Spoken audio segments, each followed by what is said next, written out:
So, you should know a little bit about the proton. Now, you're expected to know that the proton is located in the nucleus. Again, that's the central part of the atom. Just to put things into perspective, the nucleus would be like a golf ball or a tennis ball in the center of target field, and the remaining part of the stadium would be the rest of the space that the atom occupies. So the nucleus is pretty tiny, and so are the protons. Protons have a plus charge. You can kind of remember that proton starts with a P, and so does positive or plus also start with the letter P, so maybe that can help you remember that they have a positive charge. Now, the mass of a proton is incredibly tiny. We can't just measure that whenever we want to.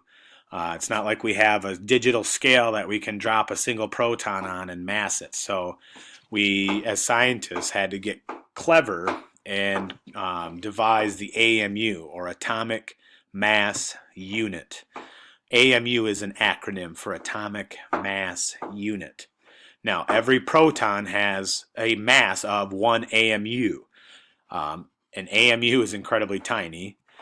Just to put things into perspective, 1 AMU is equal to about 1.66 times 10 to the negative 24th grams. That's insane.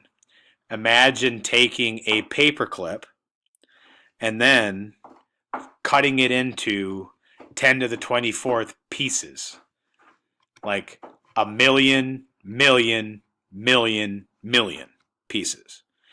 So cut it into a million pieces, then cut those million pieces into a million pieces, and then cut those millions of pieces into a million more pieces, and then take those millions of pieces and cut those into a million pieces again.